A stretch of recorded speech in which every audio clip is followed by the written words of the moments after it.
тұрғындары. Менің қоятын нақты екі сұрағым бар. Міне ауыл жерлерге жаңа өзіңіз айтып отырсыз, Қазақстан халқының 42% орны шоғырландырылған дейді.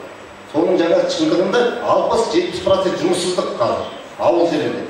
Ол осы жұмыссыздықты қандай нелермен жоймақсыздар? Жұмыс өндіріс орындары жоқ ешқандай.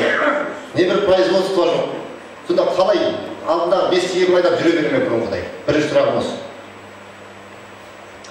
Енді жаңа мен айтып кеттім ғой, негізінде осы ауылға, сонымен бірге шекаралық аймақтарға әртүрлі бағдарламаны керек.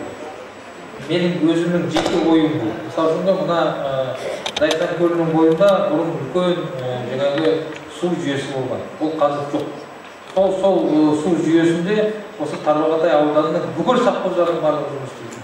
Сол жерде ол жақтың және рентабельності жоғары болды. Мен өзім сол жерде сушы болып жұмыс істедім ана Бесшанада. Сол кезде біз оқушы, содан кейін мектепті бітірген жас жоқ, бізге де сол кезде 500 сом аласың. Сол кезде үлкен ақша. Қазір мысалы сол жерде ретке келтіріп қайтадан іске қосуға болады, иә.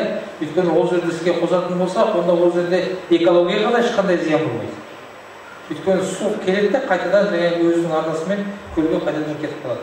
Енді осы сол жақты жөндейміз деген өз Тарбағатайдың жігіттері де бар. Оның барлығын болашақта біз әкімшілік пен облыстың әкімшілігімен бірге қарауымыз керек. Ал жалпы ауылда ауыл шаруашылығын дамытудың тағы бір түрі ол кооперация. Енді Қазақстанда өкінішке орай кооперация қазір дамымайды.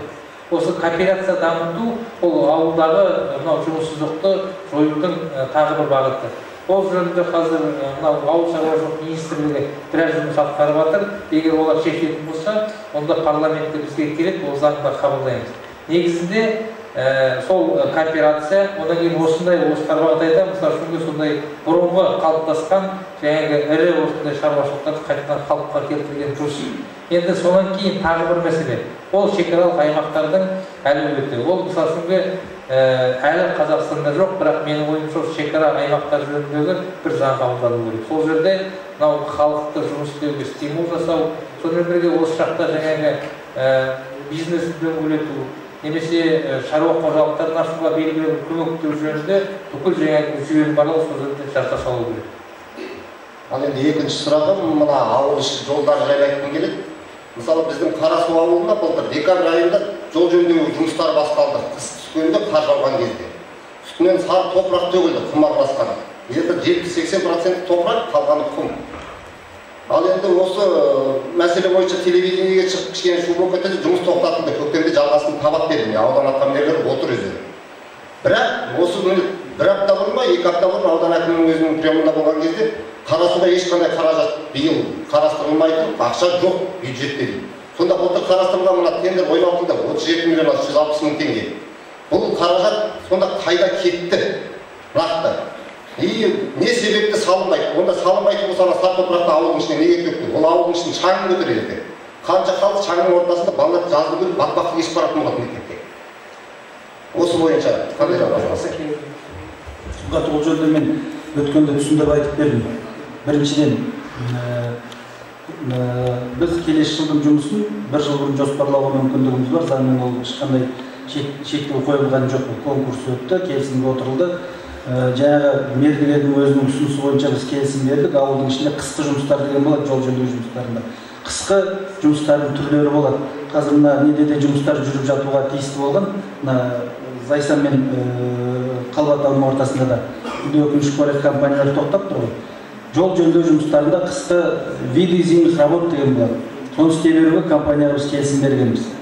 Біздің ойымыз биыл қаражатты облыстық бюджеттен аламыз деген ойымыз болған. Бүгінгі күнде оның қаражаты шешіліп жатқан жоқ. Мен сізге соны айтып отырмын. Қаражат шешіліп жатқан жоқ. Бірақ соны жөндеуді өзім кіргізген болатын. Қарасудың көшесін, 1-2 көшесін жөндеп берейік, асфальттап берейік деп. Мен облыс әкімінен сұрап отырмын. Жаңағы ол жөнінде мен Ерлан Бияхметовичке де мәлімдеп келе жатырмын.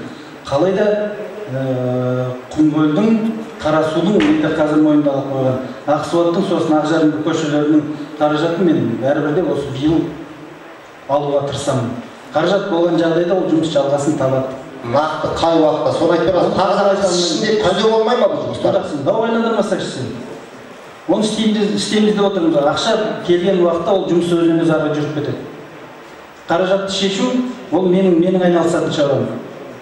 Осы жылдың ішінде қаражат келсе, компания дайын тұрып қолма-қол кірісіп кетеді жұмысқа. Жақсы, рахмет.